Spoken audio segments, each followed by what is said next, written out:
19-year-old woman leaves her Omaha apartment late at night.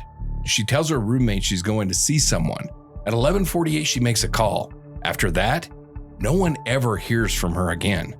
Her name is Jessica Jo O'Grady. When she stops answering calls, stops showing up for work, and leaves behind her apartment, her belongings, even her cat, her family knows something is wrong. Investigators focus on the last place that she was believed to have gone, Christopher Edwards' apartment. Inside his apartment, they find blood, not a small amount. Blood on the mattress, blood on the walls, blood on the ceiling. Testing later indicates that it belonged to Jessica. Prosecutors will argue that what happened in that room was violent, that it was fatal. But there is one thing they never find: Jessica herself. Welcome back to Dark Dialogue, the podcast where we unravel the shadows of the human mind and dive deep into the mysteries that haunt small towns and big cities alike. I'm your host, John. And I'm Angela. Together we shine a light on the stories that keep us up at night, the unsolved disappearances, lives stolen too soon, and the questions that refuse to be buried. So we have a case where something clearly happened, but the one thing that would answer everything is missing. Yeah, exactly. So tonight we're in Omaha, Nebraska. 19-year-old Jessica O'Grady leaves her apartment late at night to meet Christopher Edwards. Now, according to investigators, she makes it there. After that night, she's never seen again. So this isn't just a disappearance. He was actually convicted of murder.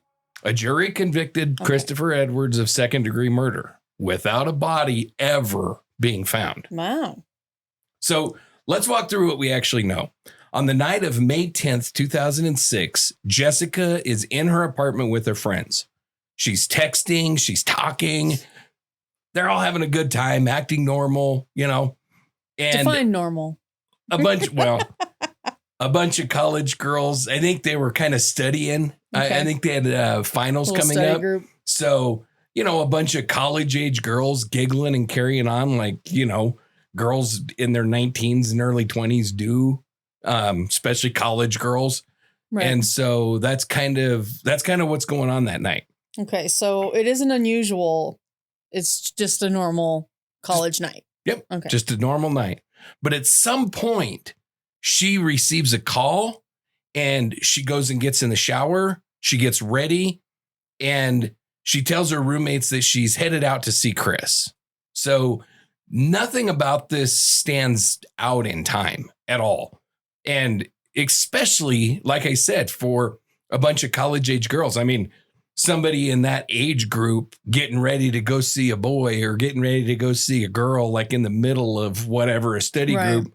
That's not a norm. That's not unnatural or out of character at all for people, you know? So what we do know is she leaves sometime around 11 to 11:15 that night. Shortly after, she calls a friend and she says that she's on her way to Chris's house. And about an hour later, she sends a text that says, quote, "No shenanigans for Jessica." So does that mean what I think it means? Well, we don't know exactly what it means, but I will tell you that according to her friend and roommates, it meant sex. It was like their little code for sex. And it wasn't just hers. It was like their little groups. There was the three girls that lived together. Yeah. And it wasn't just theirs because Shanann Watts said the same thing. Yeah. I mean, it is kind of a universal, especially I think with women, a universal kind of code for sex, right? You know? And I think you're right. I think that Shanann Watts did say that she did text a friend that. Yeah, no, there was no shenanigans or whatever. So, and it was the same thing with this group of friends. So, according to them, that's what it meant, and it kind of seems to fit. So, I think that we can assume that it meant no sex tonight. Okay. So, after that, there's no confirmed communications from Jessica ever again. Never. No one hears anything ever again. Nothing. No calls, no texts, no activity. And that's where this stops being a normal night out. I'd say so. And, becomes something else entirely. So before we go any further, we need to understand where this is happening because place does matter. This isn't just some isolated area though, right?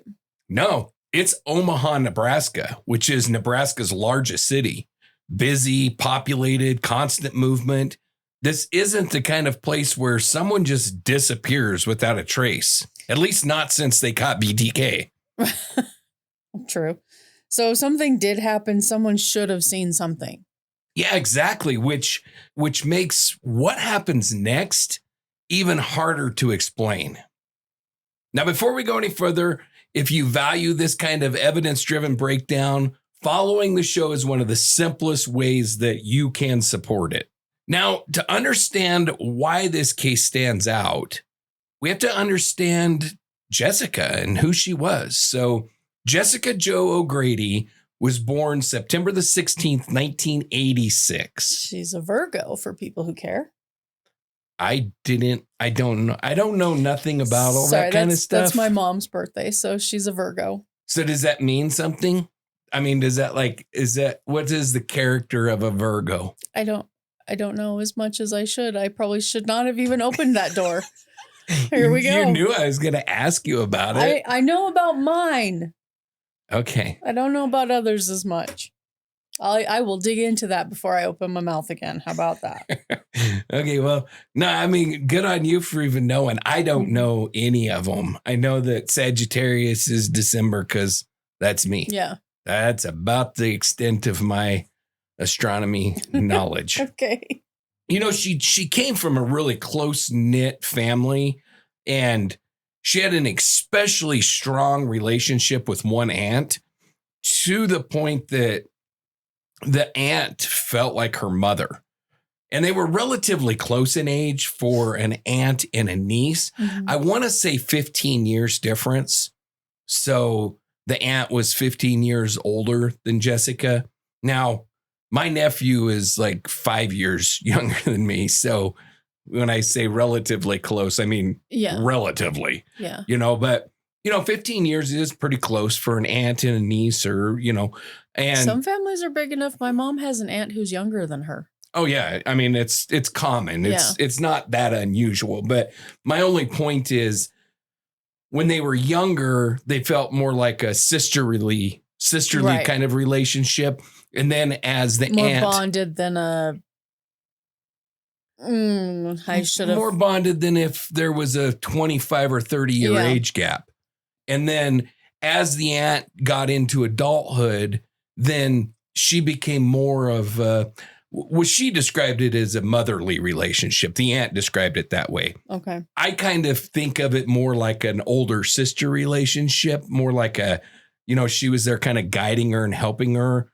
I mean, because 15 years is just not a huge gap, but it's neither here nor there. The aunt said it felt like she was more her mom than her aunt. Okay. But the point that I'm trying to make is they had a really, really strong relationship. And it seems like... Well, then where was mom?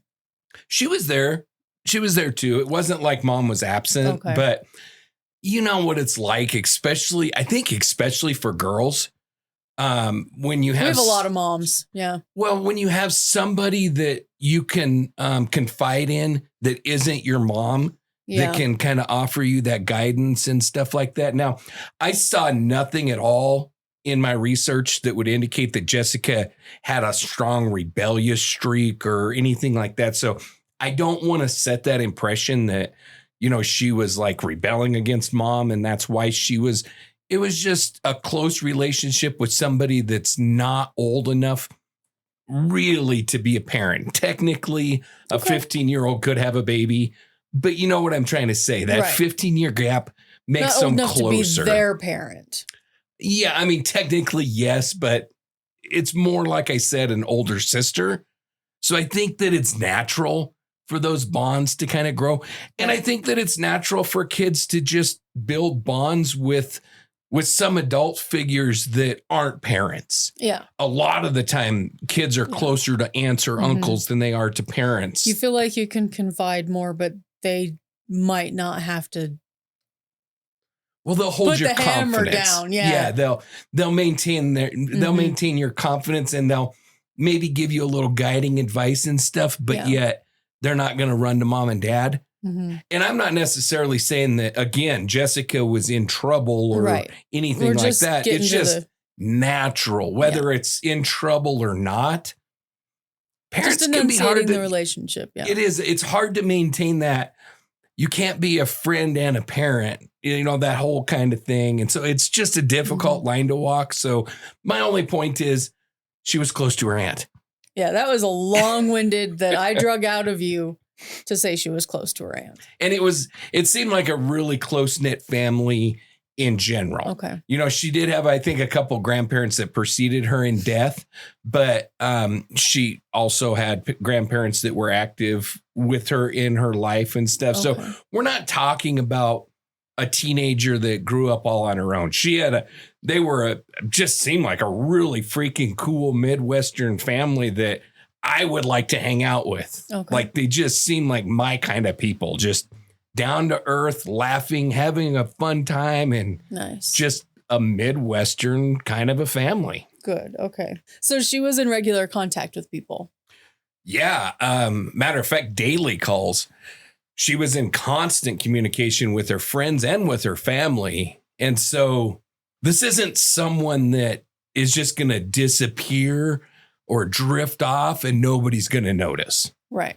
She is constantly communicating with both her friends and her family.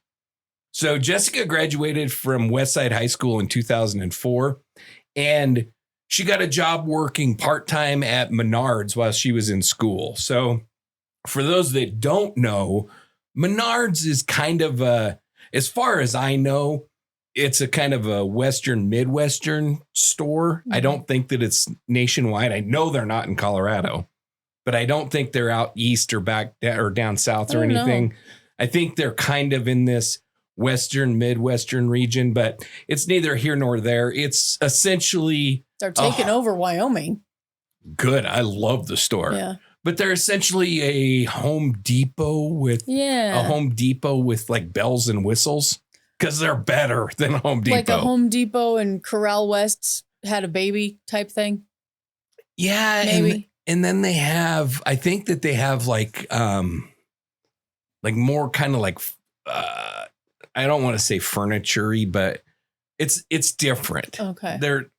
They what they have is definitely different, but I've wandered through one. I just didn't feel any different than like you said, a Home Depot with a hint of World Market or something kind of. I can tell you their electrical supply section is way different than Home Depot. It's so much better. As the electrician, this is good to know. Yeah. I mean, it's a great store. I love Menards. I really do. But if you don't know what it is, just think of a Home Depot, but everything's green instead of orange. Okay. I'm getting you off on a lot of tangents tonight. That's all right. So a coworker that worked with her at Menards would later describe her as having one of the biggest and brightest smiles that you've ever seen. And if you look at pictures of this girl, I have, yeah. I mean, she does. It is just one of those smiles that just kind of draws you in, I mean, and she seems like the kind of kid, and she was described actually as the kind of kid that was just always smiling, just always happy, always looking on the bright side of life, never really down in the dumps, just like so many of these victims that we talk about, just a really unusually awesome person. Yeah, it's always. Yeah, is that the moral of the story, to just be a terrible person and no one will want to hurt you? Apparently. I don't know. I don't think so. But. Well, actually, I think that the terrible people, bad stuff happens to them too. It's just nobody cares enough to do podcasts about it. Yes, we do.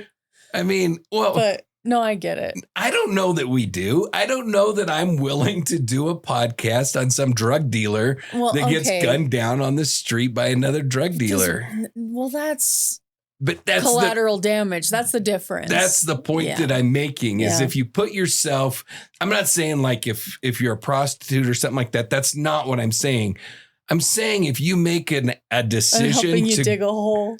No, I'm saying that if you make a decision to join the mafia and you end up wearing concrete boots. Don't expect me to do an episode about it because talking about you freaking did it to yourself. That's what I'm saying. So what we're saying is she's the kind of person that people remember.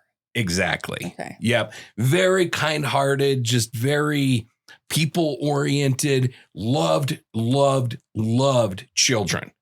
That's one thing that's a reoccurring theme that's going to come up with Jessica is she just loved children. Coached her niece's softball team. Aww. Yeah. So, and then we'll get to it, but she was going to become a teacher. Like she was very geared towards children. Okay. So after high school, she enrolled in the University of Nebraska at Omaha. For, like I said, teaching, for education. She wanted to work with kids. And then, and like I said, she helped coach her niece's softball team. She spent all kinds of time around younger family members. Like if there were kids around, Jessica was hanging out with the kids and just, she just loved kids. She was an adult that wanted to be at the kid table. Yeah, exactly. Gotcha. Yep. Okay. So that's the consistent part of her is she was just always doing, not just saying. Right. Okay. Yeah, she actually adored children and she wanted to spend time with them. That's just who she was. Damn it, we need more people like that on the planet. Yeah, exactly. She was dependable. She was social. Like I said, she had a lot of friends. It seems like she made friends easily. And you know, somebody with a big radiating, inviting smile and a cheerful attitude, they kind of make friends easily. That's just kind of goes along with it. Apparently, she was very easy to talk to. She's just a kind person, the kind of person that people gravitate towards, the kind of person that people are going to notice if she's not there. So not the type that someone who just disappears and no one pays any attention. No. Gotcha. When Jessica stopped answering calls, people noticed immediately. So before the asshead of this story, Christopher Edwards enters the picture. Why does that get me every time? I don't know for sure. But anyway, there's a couple of other relationships that stand out that we need to talk about. So we talked about her going to work at Menards. And while she was working at Menards, again, it's like a Home Depot. So you got a whole bunch of aisles all kind of lined up together. Mm-hmm. She worked at this register and this other young man, whatever you want to say, worked at this other register. So in between customers or whatever, they kind of started chit-chatting together and we whatever, joking, carrying on, all the things. However it transpired, they met at work and they ended up starting to date. Okay. And his name was Chase Bates. And so they dated for a while, but the relationship, they actually ended up moving in together. They lived together for a short period of time. The relationship lasted about a year and a half. So was this her first serious relationship? From everything that you know of? From everything I could find, it appears that way. Based on age alone, first serious enough to live together. For sure. Yeah. You know, I don't know if she probably dated in high school. I would imagine probably went to the senior prom with some guy, probably had a 7th grade boyfriend, but none of that's really relevant at all to the story. And it's not something that's, I mean, as radiant as you say she is, there's no way she didn't date, but this is the first. Yeah. And she was a cute girl, you know, so I got to imagine that she had boyfriends and stuff throughout the years. But as far as what makes it into the public record, the 7th grade boyfriend, probably not going to do that. The guy that took you to winter formal, probably not going to end up in the newspaper. But if it was somebody that was relevant enough to be questioned in relation to a disappearance, well, then that's going to make it into the record. And so I guess I can answer your question that way. This is the first relationship of enough consequence that he was viewed as a suspect for a short period of time. Okay.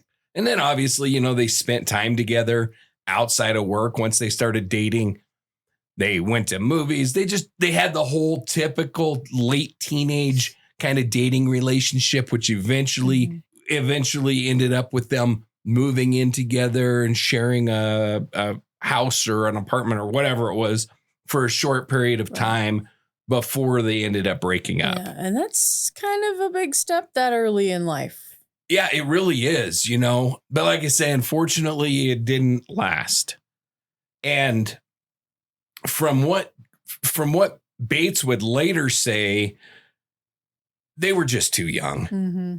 And, you know, I mean, I'm not going to say that anybody that moves in with somebody at 18-ish years old isn't too young, because there are those relationships where they get married at 17 and they stay married for 75 years or whatever.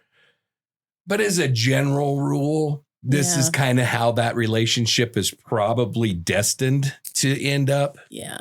Is, you know, they're going to break up. So he said that they were just too young. They wanted different things. They wanted to go different directions. And then after the breakup, they just had no contact with each other. It wasn't just cold turkey. Just cold turkey. Yeah. And it wasn't like they maintained this, you know, lasting friendship between the two. I don't think that there was any real animosity or anything between them.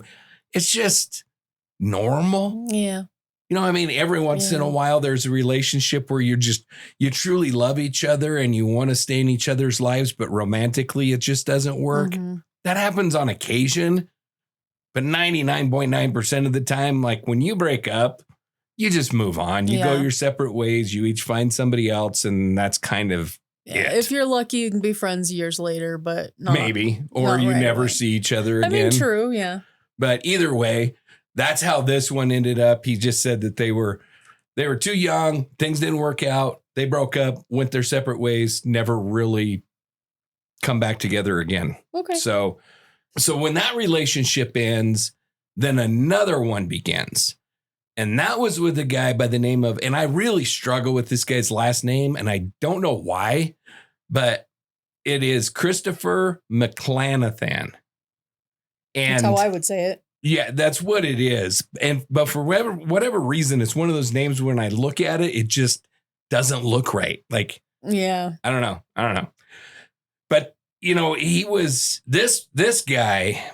This guy, he says. Well, he's an asshat. This guy's an asshat too, because he was convicted of first-degree sexual assault in 2001. Oh, fun. So that's why I can officially say he is an asshat.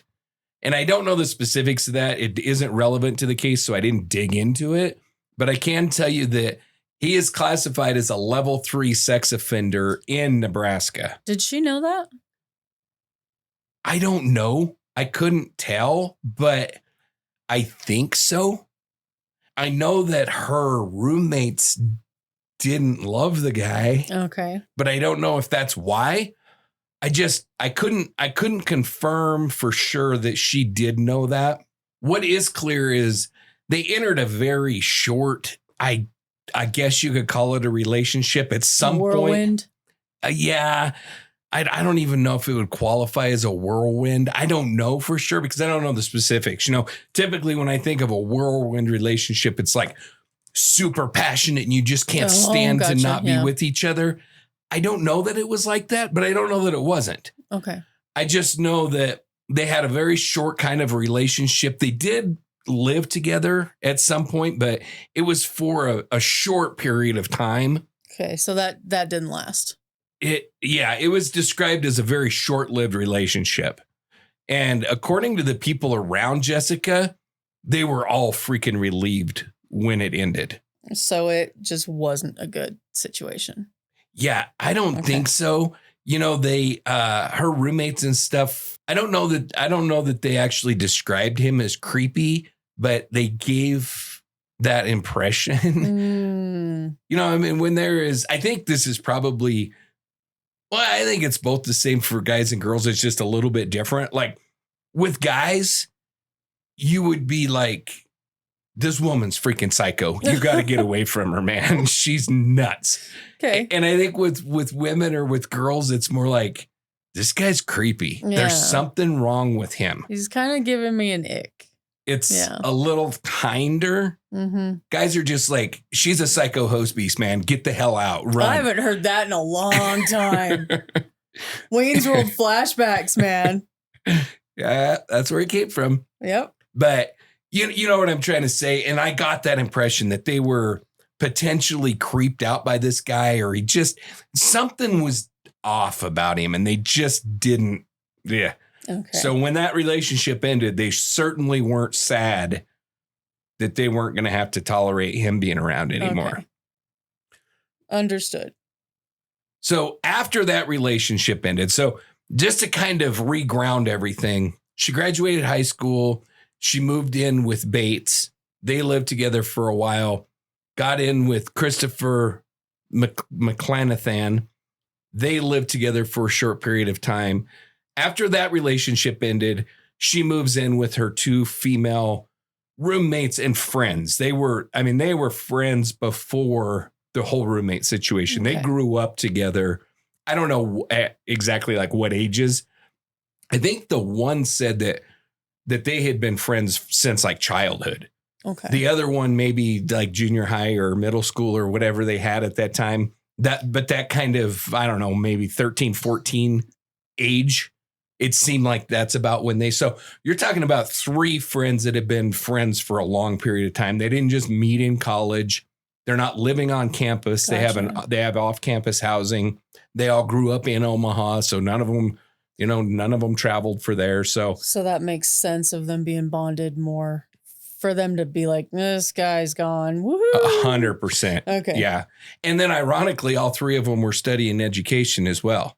So they all three wanted to be teachers. They all three are friends. They all three live together. So it just really seemed like a much better situation for sure. It's like the quintessential college experience. Right. It's yeah. Storybook college experience. Yeah. Right, except for the whole living in the dorms thing or whatever. True. But yeah, exactly. And so that puts Jessica back in I would say a more stable environment.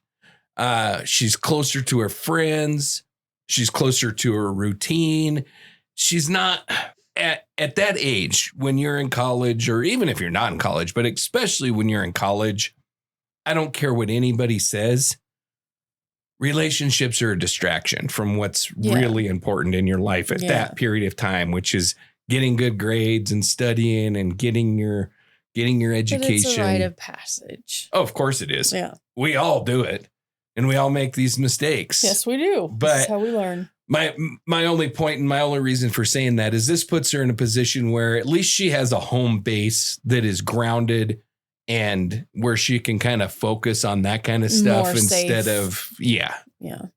So by this point, she's already had one normal relationship and one that not so good, concerning. Right. Okay. 100%. And now she's back in a place where things seem to be getting steady and normal and what's the word I'm looking for? Stability? Yeah, stable again. Okay. And that's where Christopher Edwards enters the picture. Wonderful. So he just mucks it all up. Oh, he totally mucks it up. Okay. Yeah. This guy's a total piece of shit. So I can't wait to learn about him then. So after Jessica worked at Menards, she got a job at the Longhorn Steakhouse. And I don't know any of the specifics around, why she changed jobs or whatever. Maybe it paid more. I don't know if she was a waitress or a server or a hostess or whatever. I don't know. I do know that if she was waiting, it probably was a big raise for her. Because waitresses make tips, and maybe everybody in this restaurant makes tips, because in some, restaurants they split tips. So I'm guessing that it was probably an opportunity for her to make more than being a checker at the Menards is my guess. And her charisma probably helped that a lot. Yeah, she was probably a great restaurant worker wherever she fell in. Very warm, inviting. Mm-hmm. Yep, exactly. Unfortunately, Christopher Edwards worked there as well. And so again, and this is nothing new. And this is definitely nothing unique to Jessica. A lot of people meet their significant others where they work. I mean, shit, we spend the vast majority of our lives at work. So it's not that uncommon at all to develop. Work family is a thing. Yeah, 100%. And it's not at all unusual to develop a crush and possibly a relationship with somebody that you work with. So they knew each other through work, and they'd been interacting in the weeks that led up to her disappearance. I mean, interacting puts it mildly, but we'll get into all of that. What he's saying is he's definitely not a stranger. It's someone she already knows and is in her life. 100%. Yes. And according to the people that were around her, namely her roommates, a lot of information comes from those roommates for obvious reasons. That's who's around her all the time. That's who's in contact with her all the time. So, but according to them, she was talking to him on a regular basis around this period of time. So sometime in April of 2006, Edwards came over to Jessica's apartment, which she shared obviously with the roommates, and the roommates would describe the two as flirting with each other and stuff. And he ended up staying late that night, or staying the night. I wasn't entirely sure. I can tell you that the next morning, his clothes were apparently still on the living room floor. Well, then. And his shoes were still by the door. So if that tells you anything. Tells me we've moved past coworkers. Yeah. So this is already becoming something a bit more personal than somebody you split tips with. Right. And we also know that Edwards is also at the apartment again on May 9th, which would end up being the day before Jessica ended up disappearing. So there is contact right up until the night she goes missing. Exactly. Yeah, this isn't distant. It's immediate. And then on May 10th, Jessica is talking with Edwards throughout the evening, texting, communicating, focused in on him. So he's her plan for that evening. He is, yeah. And at some point, like I said earlier, Jessica receives a call. So I can picture it. I'm sure you can picture it. I'm sure the listeners can picture it. You've got a group of girls sitting around studying, gossiping, giggling, whatever it was they were doing. And one of them is constantly on the phone. Again, not that unusual, especially for, so I would say somebody at that age, but honestly, anybody that's in the age of texting, I'm like, I definitely am. You like, and if you're single and there's a romantic interest or somebody that you're excited about, it's not that unusual at all that you're going to be on your phone a lot talking to them, right? It's an exciting thing. You just met this person, or you have this budding relationship, whatever. So they're doing that. She's on the phone a lot. It seemed like it was pretty much all night. She was just constantly on her phone. And then at some point she gets a phone call. After that phone call, she gets up and she goes and gets in the shower, starts doing her hair, starts doing her makeup. She gets ready. And then she leaves her apartment and she tells her roommate that she's going to Chris's place. And then she says, quote, "Wish me luck." Which doesn't sound like a casual encounter. I would agree. Yeah, it doesn't sound like she's just casually dropping by. There's some intention there. Right. And then, and so she left somewhere around 11:30 to 11:45. I'm not entirely sure exactly what time it was.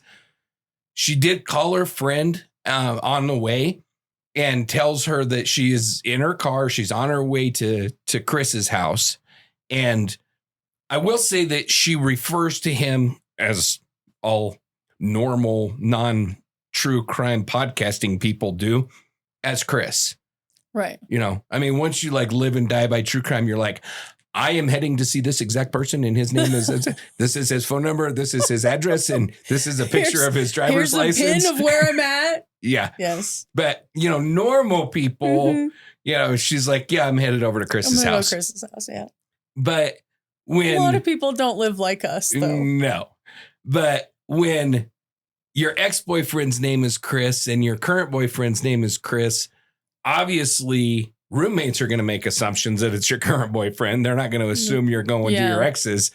But when investigators start looking into this, the Chris thing is obviously going to become an issue because there's more than one Chris in her life. A little muddy there.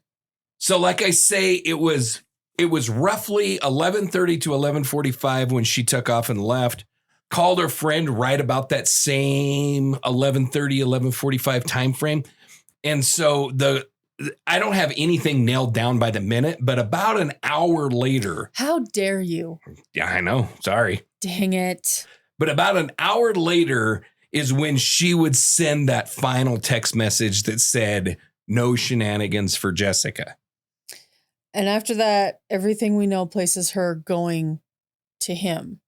Yes. Okay. So according to the investigation records, according to the court records, according to everything that was presented in court, Jessica arrives at Edward's residence.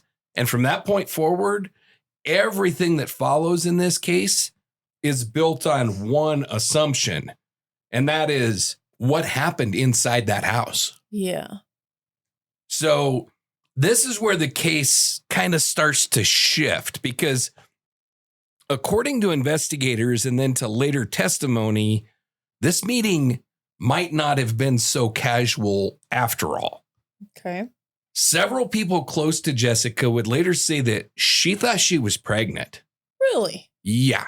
Okay, then. And a detective that was an investigator in the case would later state that she may have been on her way to tell Chris that night that she was pregnant with his baby. Oh. Okay. And in court, one of Edward's girlfriends would also testify that that she had heard that Jessica was pregnant. But do we actually know if she was? No. Okay. And unfortunately, that's the problem that we have with a no body homicide is there's no way to know. But what we do know is Chris's other girlfriend. Yes, other girlfriend. Okay. So he's a collector. Was pregnant. All right. At the same time. So this definitely does create a problem for dear old asshat Chris. Yeah. But the fact that we don't know matters. There's no documented medical confirmation of this. Obviously, she had never seen a doctor, so there wouldn't be. We have no medical records, no test results. What does exist are the statements from her friends, from the people around her, from investigators, and then from people with inside Chris's own circle. So what we do know is this is something that she believed, and then other people assumed later. Exactly. Okay. But even without confirmation, the idea itself is important. Because if Jessica believed it, or if Edwards believed it, then that meeting wasn't just routine, or likely was not just routine. And that changes things. Changes things considerably. Yeah. And, I'm not telling you anything you don't know, but, I think women typically know. Now, I'm not saying that there's not women that play this stupid game of tell guys that they're pregnant. Yeah. Jessica didn't strike me as that way. But typically women know, and so the idea that she thought she was pregnant. Yeah, she could have thought she was pregnant and wasn't pregnant. I think she was probably pregnant. And it wasn't like I found out yesterday. This seems like it had been going on for quite a while because I don't know about quite a while, but it was something that had at least settled with her because her roommates said that, she was apprehensively excited. Like this wasn't a girl that was totally freaked out, didn't know what the hell she was going to do. This was going to screw up her entire life. But that was not at all the way that her friends and roommates described her. She was excited about, I told you, she loves kids. Yeah. She lives for kids. So, the idea that she was going to have one of her own, probably not the most opportune time. But the way that it was described was Jessica was okay with it. She was going to work through it. She was going to do what she had to do. She wasn't freaking out. She wasn't panicking. So I think that that's an important context to set, because just to put an all too blunt of a point on it, if that's the case, abortion at that point is kind of ruled out. Right. Which, if you're talking about if this is a motive or not, becomes important, because and now we're not just looking at a young couple in their late teens or whatever that are meeting up, or we're looking at a moment where something could have been said that changes everything. So from here, the timeline becomes very simple, and that's what makes it difficult. So Jessica leaves her apartment. We talked about that. She's headed towards Chris Edwards' residence. We talked about that. She tells her roommates where she's going. She calls a friend when she's on the way. She confirms that she's in the car. She's going to Chris's house. About an hour later, she sends that final "no shenanigans for Jessica" text message. And then that's the last anyone hears from her. Yeah. Okay. After that, no calls, no texts, no activity. Nothing places her anywhere. And nobody reports seeing her anywhere? No confirmed sightings, no verified contacts. So at this point in the timeline, everything really narrows down to just a single question. And that is, where did she go after she left her apartment? Because based on everything that we have, we've got her stated plan. She's going to Chris's house. She's got luck. Yeah, she's got her communication with her friends after the fact saying she's going to Chris's house. We know that her direction of travel at least started out headed towards Chris's house. So all of this points to obviously one single place. Chris. Yeah. And his house. Asshat's residence.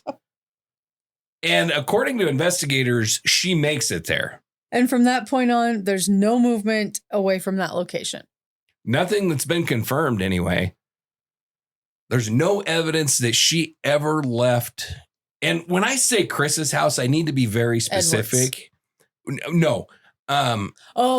Chris lives at his aunt's house. Okay. So when I say Chris's house, this is not his house. A 19, 20-year-old kid that has his own apartment or whatever.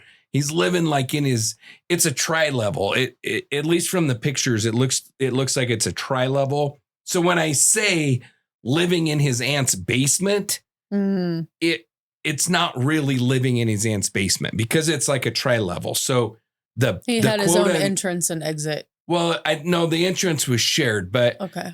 Do you know what a tri-level is? It's those houses where you like walk in and you go to the left and it goes upstairs and you go right. And it's immediately like it's like a half. Downstairs. It's like a half stairs. Okay. And so when you're in the quote unquote basement, there's still like windows that look out. Okay. That look straight out. You're like the top of your head is level with the ground. And some tri-levels then go down another level into a traditional basement. Others, though, that is the lowest level. From the pictures that I've seen of the residence, it's a pretty standard tri-level place. So when I say it's the basement, it's not really like a basement. It's more just like a lower living room or lower area of the house. Hopefully that makes sense.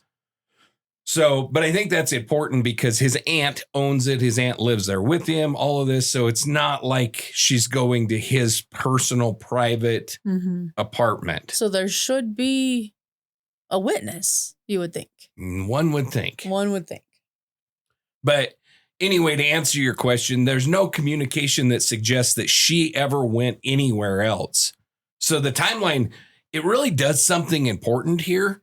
Because it stops expanding and it actually starts closing in. Right. Everything's now centered in the Aunt Chris location. Okay. Exactly. And from that point forward, the case is no longer about where Jessica might be. It really becomes about what happened after she arrived there. Okay. So from here, we've got Jessica at Chris's house, we think, at least. We can't, it's been proven in a court of law, but, as far as absolutely objective evidence. We have no objective evidence saying exactly that she arrived at Chris's house that night. We'll get into some evidence that says pretty objectively that she was there.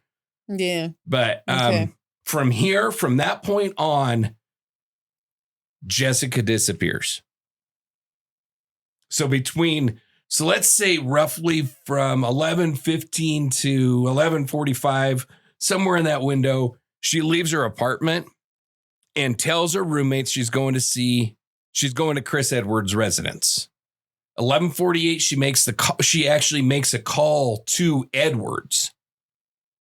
And that is the last confirmed activity from her phone. After that, she's never heard from again. And at that point, no one knows anything is wrong yet. No. At that moment, it just looks like a normal night. And, she's 19 years old. So it's not like her roommates are going to be like, wake me up when you get home. You know, I mean, they're all grown adults and they're going to go do what they want to do. And I didn't get the drift from this group of girls that when I say this, I don't mean that they were like running around or they were slutty and that's not the point that I'm trying to make. The point that I'm trying to make is they didn't seem like it was that unusual if these girls spent a night away from the apartment or something. Maybe they went home to see mom and dad. I think like I said, all of them grew up in Omaha. So maybe they stayed at their folks' house some nights. Maybe they went there to do laundry and ended up just staying the night. So don't draw a conclusion from me saying that I mean they're like sleeping around. Right. I just mean it would raise no red flags. It would, as in almost any college living situation, it would raise no flags if they didn't come home that night. And that's kind of where we're at now. This doesn't at this particular point raise any red flags. Okay. But the next day, which is May 11th, Jessica doesn't show up for work. And that does immediately stand out because she's known as being very responsible. She did not miss work. So that one stands out immediately. Yeah, it's not normal. No. Gotcha. So that's kind of where the concern starts. Her coworkers obviously noticed that she didn't show up for work. And again, that's not usual for her. And then her family begins to realize that something's off. Her friends or roommates, they start to realize that something's off because she has a cat that she just absolutely loves this cat, right? So different people are attached to different animals and attached in different ways and whatever.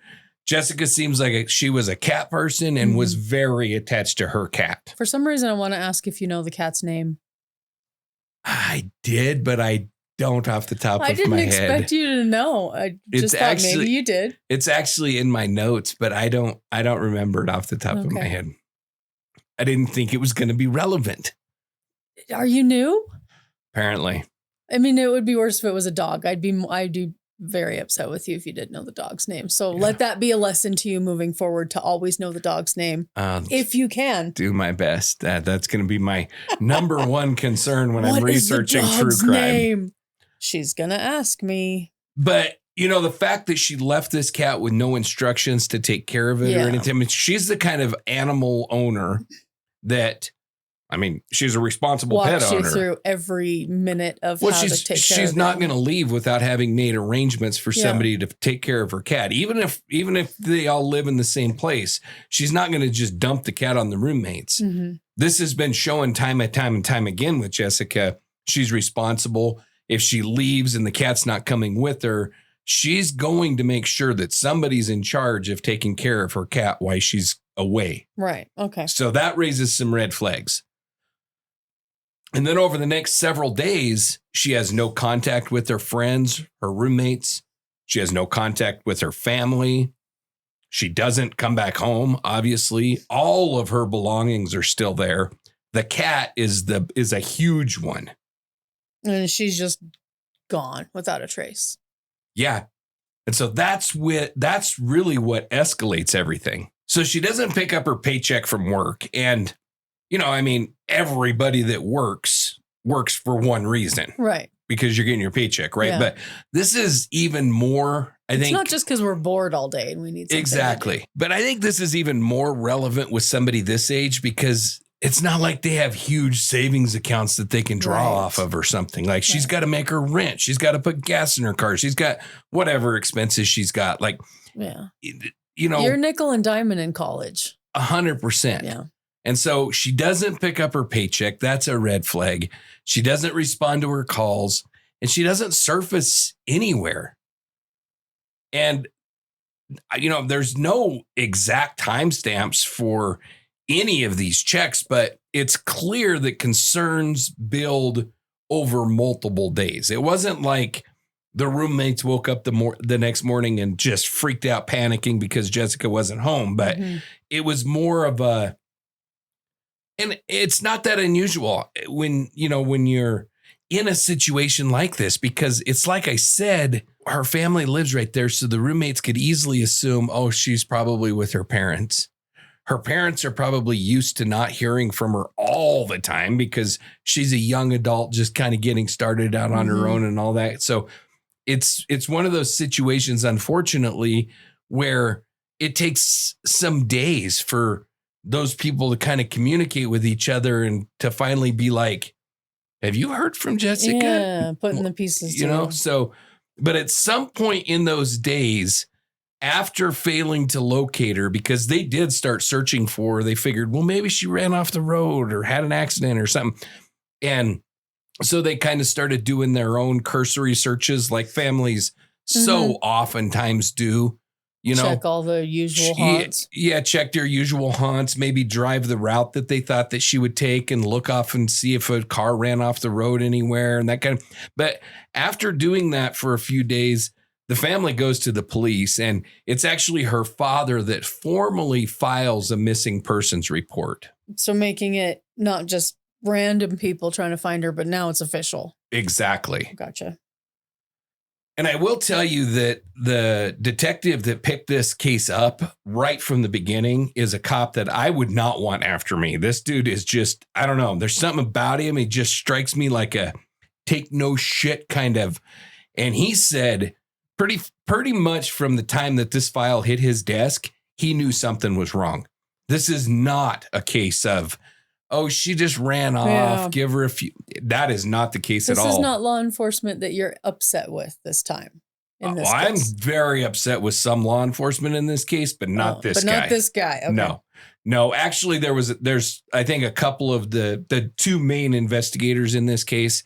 I think both of them are really solid investigators. I didn't come across anything. They took it serious right from the get-go and dove in and really started searching for this girl. Good. Under the assumption that that she had met with foul play. Something had gone wrong. Okay. And so they immediately began constructing her last known movements. They started identifying who she was last in contact with. And very quickly, Christopher Edwards becomes a part of that picture because for obvious reasons, I don't need to go explain why. He's obviously going to be one of the primary people of interest. And then on May 16th, 6 days after her disappearance, there's actually a major development in the case. Jessica's gray Hyundai Accent is found, and it's found parked near the Oakview Mall, right by her work, right by the Longhorn Steakhouse where her and Chris Edwards worked together. And that's not where she was supposed to be going. No. So that seems a little fishy here. Yeah, and who the hell's going to drive to a Longhorn Steakhouse at midnight?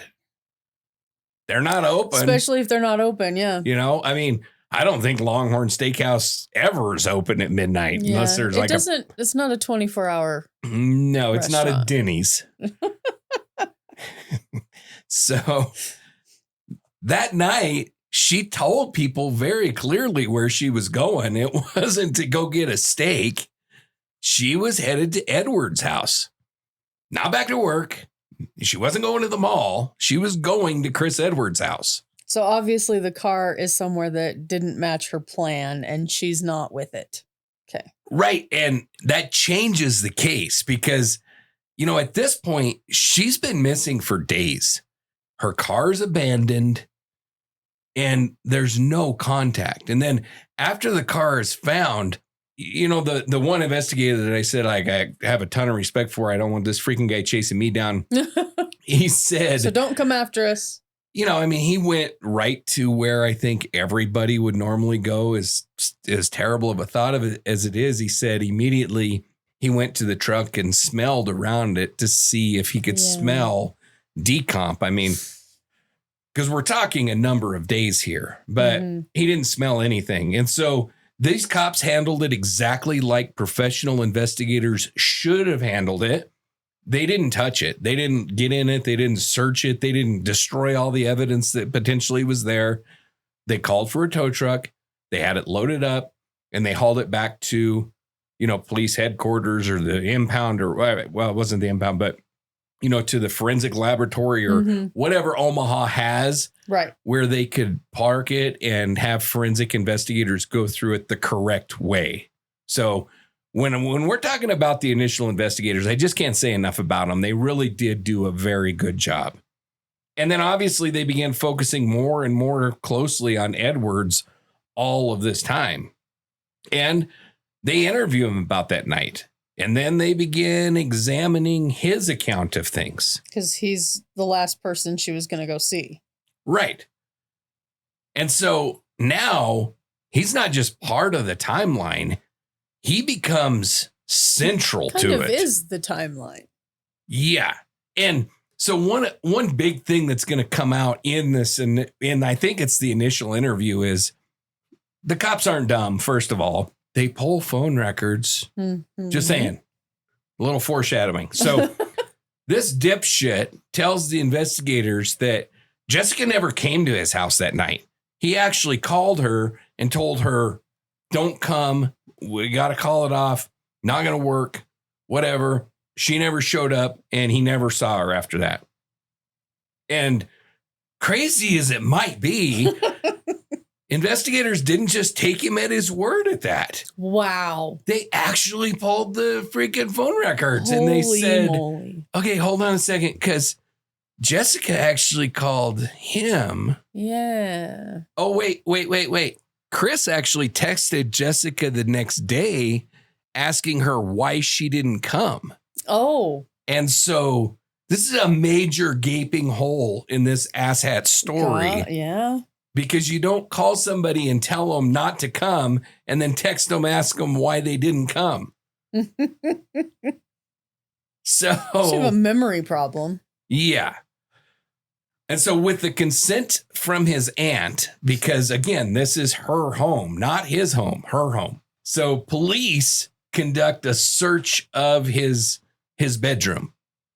And I don't know the exact time of this. I couldn't find exactly what day in time this initial search was, but I do know that it happened shortly after the car was found in that early interview with Chris. But okay, during that search is where everything changes. So obviously for that first search, they had consent. They didn't need a warrant. Mm-hmm. They go to the house where he's been living. Again, it belongs to his aunt. And let me ask you something real fast. Shoot. Is it state mandated or can they look anywhere if they have consent, or is it still like only out in they can't like search? It has to be visible. So I cannot speak globally about if any state has any laws that differ from this at all or not. But federally, which is what most states are based off of, it has been held pretty consistently that the cops can look anywhere they want to. However, you have the right to withdraw consent at any point. Okay. So they can't open drawers and... Absolutely. I thought I was always under the impression that if it's just consent and not a warrant, that it has to be out in the open. They can't be digging. No, that's not the case at all. But if they go to open a drawer, you have every right to say, I don't want you looking in there. And they can't look in there. Okay. Or if they go to a certain room, you have every right to say, you're not allowed to search that room. You can dictate where they go. So essentially, if you give consent, you just say, I give consent to look at everything that's already available. You can't be digging anywhere without a warrant. If you want to give consent that way, you can give consent any way you want to. Okay. You can say, I don't care if you come in and search the front yard of my house, but I don't want you to search the backyard of my house.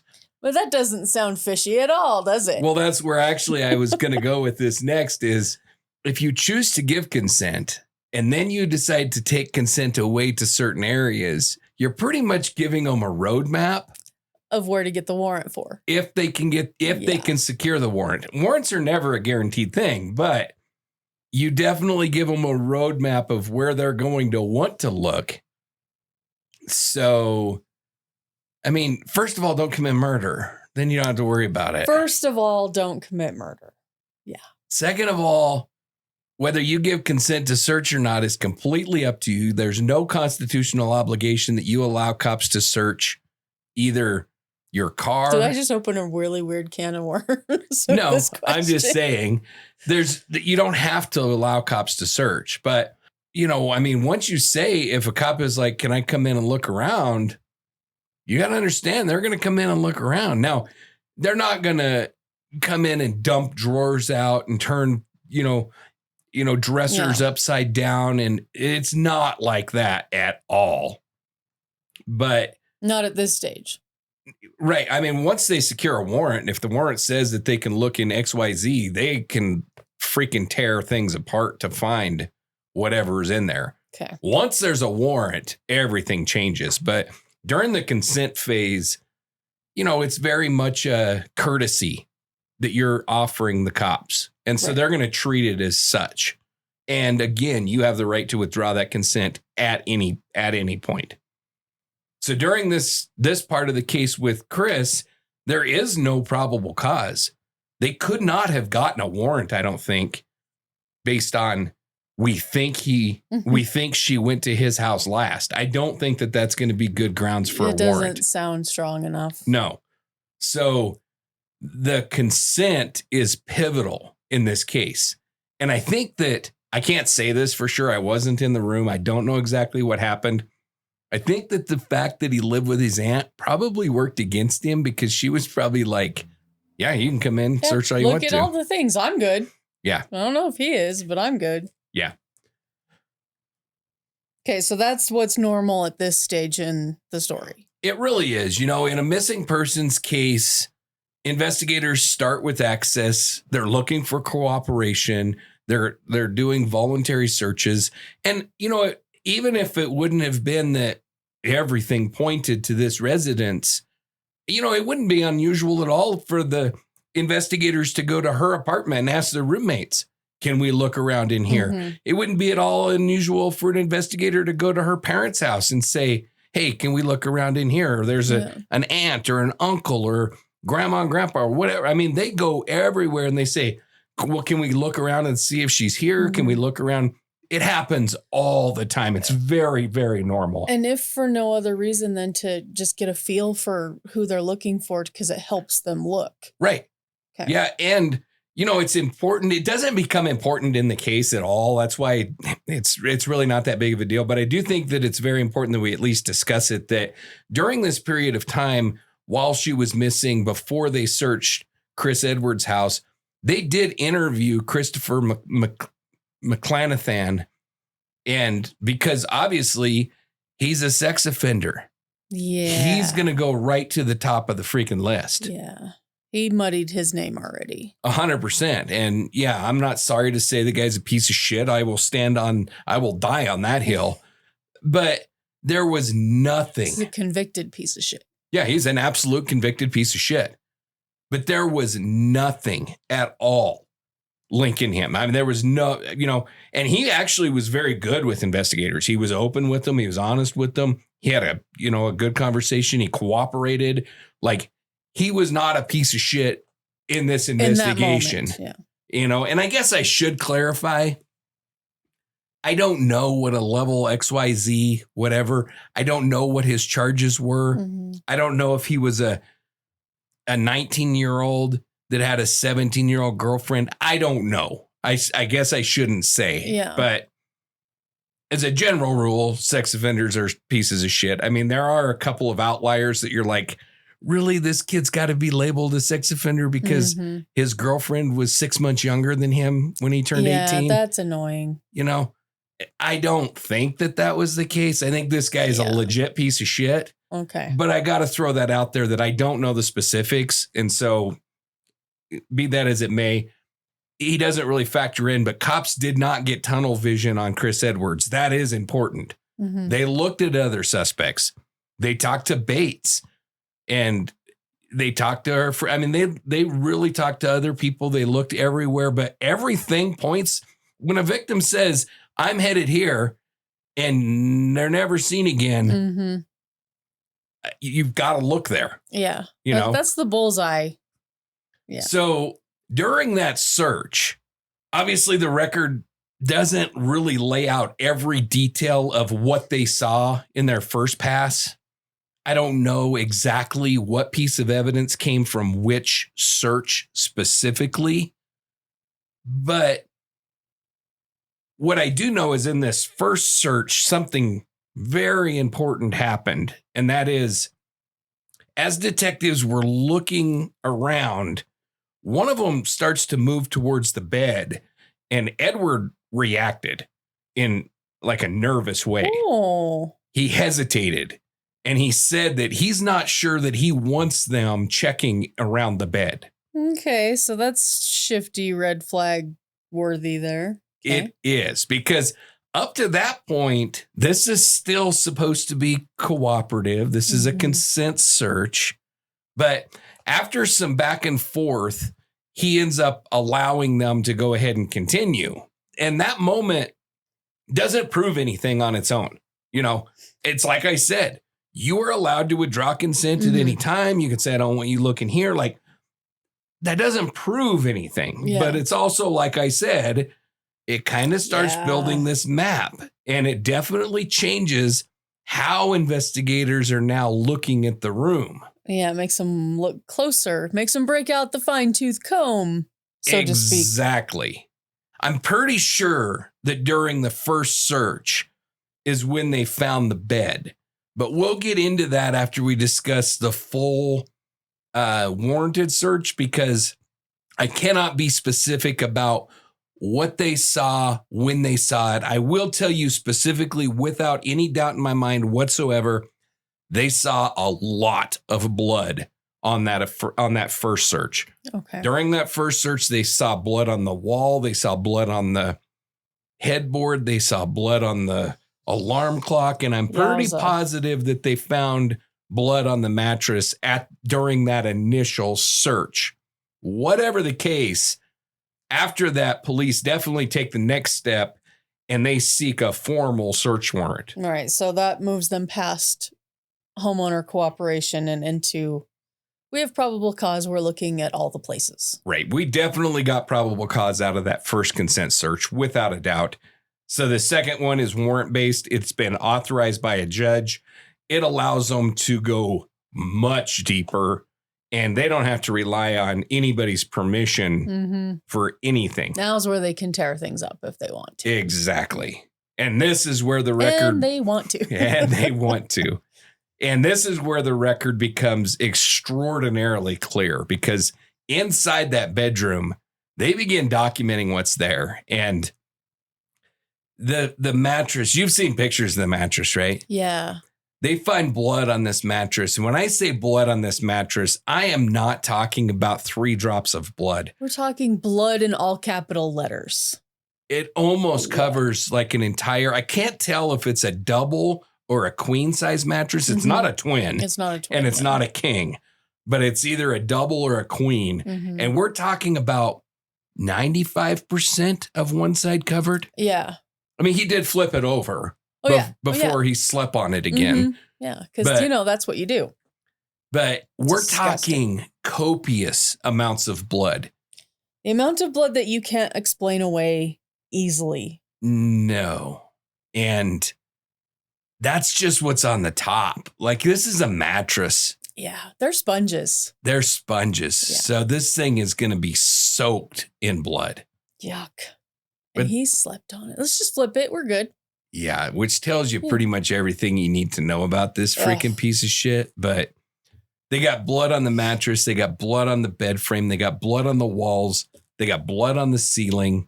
This is not a small amount. This is volume. But even bigger than that, it's distribution. This blood tells a story. Mm-hmm. I don't know if you've seen Dexter or CSI I love or Dexter. any of those shows where they draw the little or they pull the little strings from all the different blood dots. And that's what we're talking about here. Analysts. We're talking about blood splatter all over this room, up on the ceiling, over the walls, all over the freaking place. And all of it suggests something extremely violent happened in that room. And then investigators also find this weird ass sword thing. Of course, I'm not one of these Dungeons, Dragons, sword wielding type of guys. So to me, it's weird. I used to collect swords. I know a lot of people do. That's why I'm not saying definitively you're all a bunch of weirdos. I said, I am. To me, it's weird. I'm just not that guy. I mean, my son is. He'd love to have like one of those big broadswords or something hanging on his wall. So I'm not judging. It's just for me, it's not something I'm you're interested going to find in John's house. Yeah. No, but they find this sword in his closet and they test it, and Jessica's blood's on the sword. Jessica's blood's on the bed. Jessica's blood's on the freaking ceiling, on the walls. It's all Jessica's blood. That's the moment I'm assuming this changes all the things. It does. Okay. Because now this is no longer just a missing persons case. It definitely becomes a full-on homicide investigation. It's a missing body, but found lots of blood case. Right. Yeah. So the record does give us a sequence, but I don't have all the exact dates, like I said. So we know that she disappeared on May 10th. We know her car was found on May 16th. The consent warrant happens sometime during that early missing persons phase. And then the search warrant is like right after that. But I don't know, like it was, I can't say it was on May 14th that this happened. And I don't know exactly for sure. Is all I can say is once her car was found, everything else happened very quickly. And after that consent search, they didn't waste any time to allow him to clean up evidence before they went back with a warrant. Yeah. Yeah. So we know what order it happened in. We just don't know the exact days to match it to. Correct. Yep. And so although we don't know the exact timestamps, the progression is very clear. She was reported missing. Obviously, her family's concerned. They file a missing persons report. Investigators start digging in. They're concerned. They find the car. They contact Edwards. They get the consent search. They do the warrant search. And then they find blood everywhere. So from this point forward, the case is built on what was found in that room. So essentially everything comes back to that space. Yes, 100%. Because that bedroom becomes the center of this entire case. And from this point forward, investigators are no longer asking where Jessica is. They're asking what the hell happened to her. Because inside that bedroom, they're looking at the volume of blood found. They're looking at the way that it's distributed. Like I said, it's all over the ceilings, the walls, it's everywhere. And the fact that you get blood on the ceiling, that only happens really one way. It's not an accident. It's not an accident. I mean, yeah, I've seen some dogs that like got their tail cut or something. And when they start wagging their tail and blood starts flying, it goes everywhere. But there'd have to be a dog in this home. And the blood would not be Jessica's. Yeah. Yeah. So what they're seeing here really suggests a very violent event. Something that was contained within that room and something that does not match any kind of a normal or innocent explanation. And there's nothing placing her anywhere else after that night. There's no cameras, nothing. Nothing that's been confirmed, nothing that's ever been found anyway. So the case obviously begins to take shape. Jessica goes to Edwards' residence. She's never seen again. Her car is found days later. And inside the bedroom, there's her blood everywhere. So from their perspective, this isn't a missing person anymore, obviously. No, from their perspective, this is now a homicide investigation. There's really no reconstruction of exactly what they think happened in that room. It really wasn't laid out in court what exactly they think happened. There's no official narrative that lays out how the event started or what specifically occurred or the exact sequence of events. There's nothing like that. They don't have a full picture. They just have the result. Exactly. What they do have is the aftermath. And based on that, they reached an obvious conclusion. And that is that Jessica O'Grady did not leave that residence alive. So once investigators reach that point, the case obviously shifts. This is no longer a search. It's no longer an open-ended investigation. It becomes a case that is focused on a single person. And that person is Chris Edwards. So he's not just part of the timeline anymore. No, he really becomes the center of it. Based on the timeline, based on the location, especially based on what they find in that room, investigators move forward and they arrest this little son of a bitch and charge him. And that all happens before there's ever a body found. Yeah. And that's really what makes this case different, because even at the point of arrest, one thing has not changed. Jessica has never been found. No body, no recovery, no direct confirmation of how she died or that she died, only the evidence that was left behind in that room. So everything that follows this is built on that. Right. Okay. And that's where this case stands. A young woman disappears after going to a place that she told people she would be. Days later, her car's found inside the bedroom. Her blood's everywhere. And based off of that, they make an arrest. But even with all of that, there's still a huge thing missing. Yeah, answers about what actually happened or where she is. That's exactly right. There's no answers about what the hell happened, and we have no idea where she's at. And cases like this can start to become about evidence and then timelines and the charges. And this is actually going to become Nebraska's very first no homicide trial. And everything else kind of fades into the background. Yeah, I mean, it can, but it shouldn't, because before any of this, before the investigations or the courtrooms or the missing persons or the car being found or any of that, there was a person. Mm-hmm. And in every case, there's a moment where the investigation has to give way to something more important, because behind every piece of evidence, every courtroom argument, every headline, there's a real person whose life mattered to the people that loved them.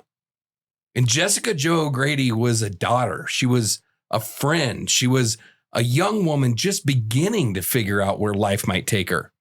And like so many lives that are taken too damn soon, the story of her case can sometimes overshadow the person at the center of it. So for the victim tribute for Jessica, we chose the song Symphony. It's a song about motion. It's about voices that continue to echo even when the world goes quiet. About the idea that people that we love never truly disappear from the music of our lives. This is Symphony by the J.J. Hawk Band. And this is Jessica O'Grady. Jessica Jo O'Grady was born on September the 16th, 1986 in Omaha, Nebraska. From the beginning, she grew up surrounded by a large and deeply connected family. The kind of family where cousins, grandparents, aunts, and uncles weren't just relatives. They were part of everyday life. Holidays were busy, laughter was loud, and people around her formed the kind of support system that stays with someone as they grow up. Those who knew Jessica often described her as someone who naturally fit into that kind of environment. She was social. She was easy to talk to. She was the type of person who made people feel comfortable quickly. Friends remember her as someone with a bright smile and an easygoing personality. someone who didn't need to be the loudest person in the room to make people feel welcome. She attended Westside High School in Omaha, and she graduated with the class of 2004. Like many teenagers stepping into adulthood, Jessica balanced school with work. While she was still in high school, she worked as a cashier at Menard's home improvement store, learning the rhythms of adult responsibility while still figuring out what direction her life might take. Co-workers from that time later remembered her as a kind-hearted and approachable person, someone who treated people with warmth, even in the routine moments of daily life. After graduating, she enrolled at the University of Nebraska at Omaha. She began pursuing studies in education, a choice that reflected something many people had already noticed about her personality.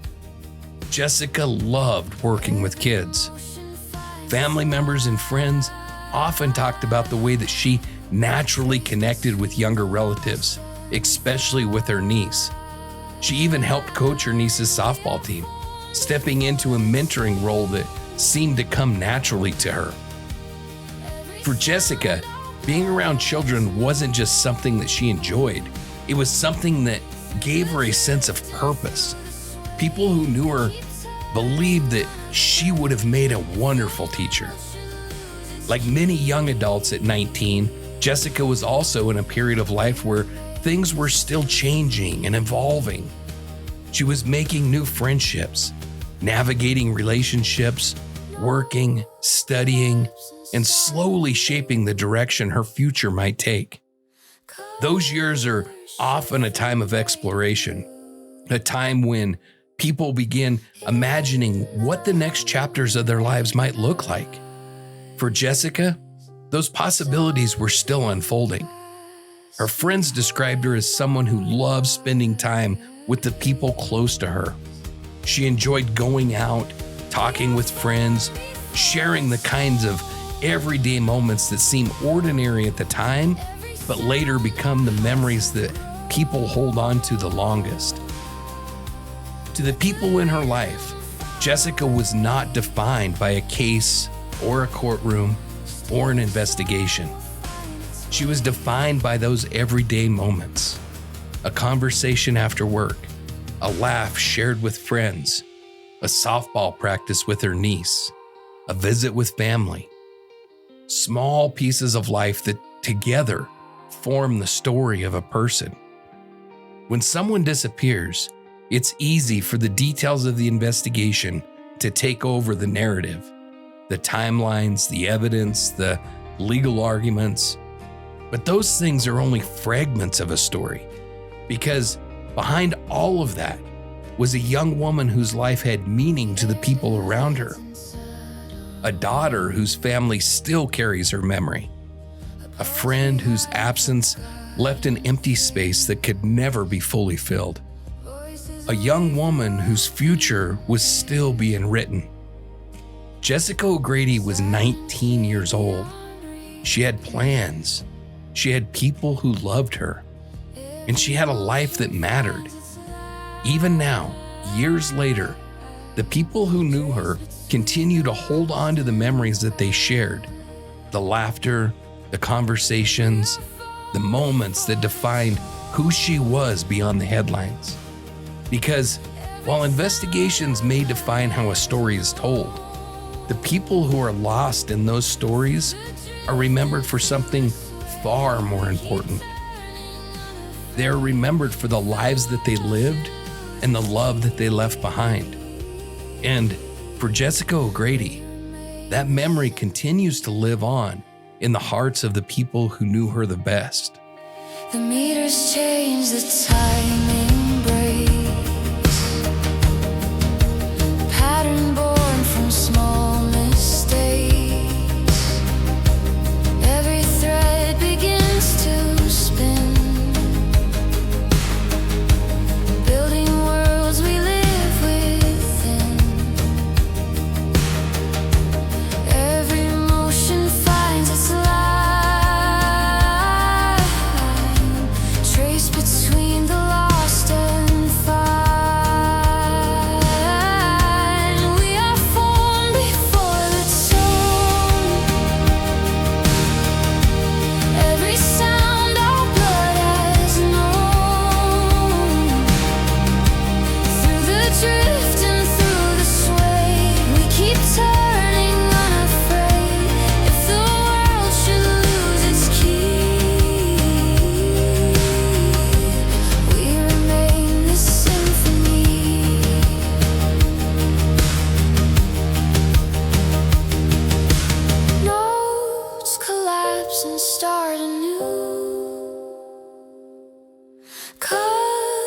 shift from gray to blue.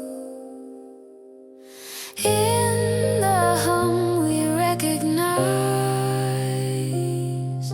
something vast behind.